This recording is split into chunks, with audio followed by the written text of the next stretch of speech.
make a short video on the Revolt headset by Black Diamond, specifically about the batteries that can sometimes fail, which I experienced myself.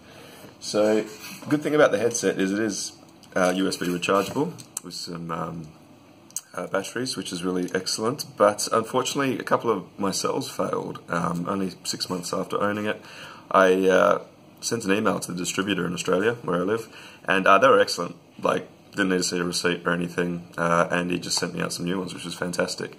But he did clue me into something that was really interesting, and would have saved me a little bit of time as well. I didn't actually expect them to be as good as they did, or that they were, so I actually went to purchase some replacement rechargeable batteries, matching the milliwatt hours and all that sort of stuff. So I think they're about 1.2 volts and between 850 and 1000 milliamp hours.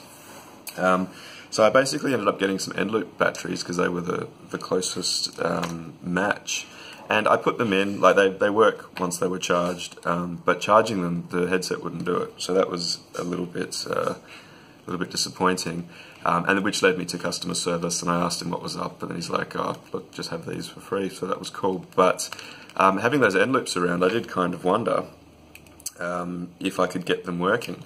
And what the guy clued me into was, so these are the replacement batteries, so these are the official Black Diamond Revolt batteries that you get.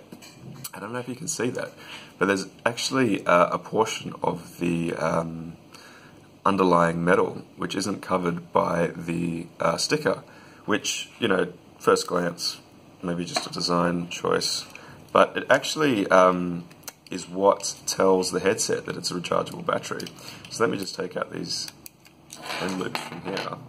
Now this is the inside of the, so that's the headset there, or the headlamp, head torch. And then inside, so you can see those little pins there? There's 3 of them, circle, and the base. They actually make contact with these, so when you put the battery in,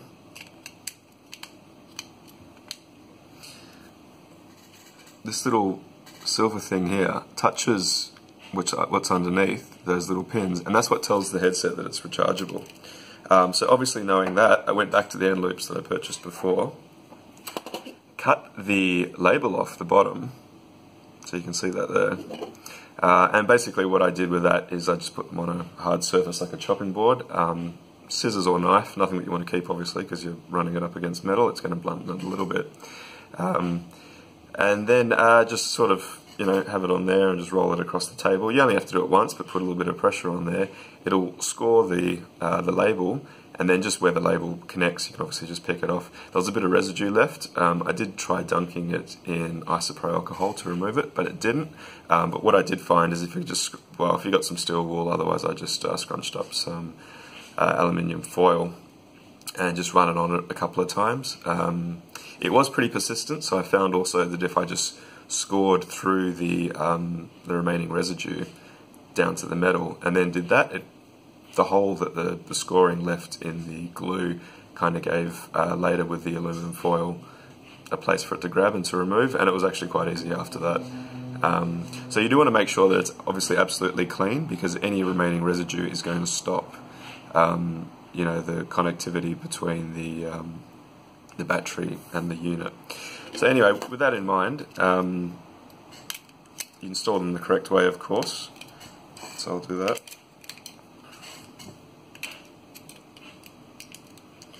And then close the headset up.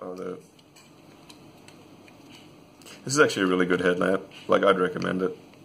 I've had it for a while now, and yeah, it's just phenomenal. Especially if you know, when you go hiking and you maybe want to take a little USB power bank or something like that, you know, you can use for your phone. And then it's so great that this works with it as well. So it's just a standard standard micro USB. I haven't actually closed this headset correctly, but I think it should be fine anyway. So I'll just test this out. I'll just pop it on charge.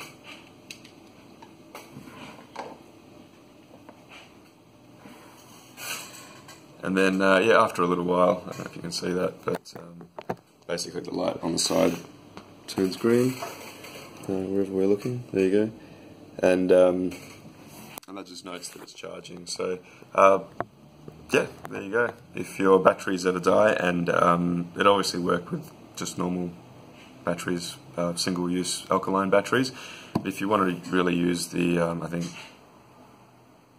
lithium ion, I think they are, yeah, you don't have to go back to Revolt, because I actually looked at Amazon, eBay, all that sort of stuff, and I couldn't find them, and that's, as a last resort, that's what sort of prompted me to buy the end loops.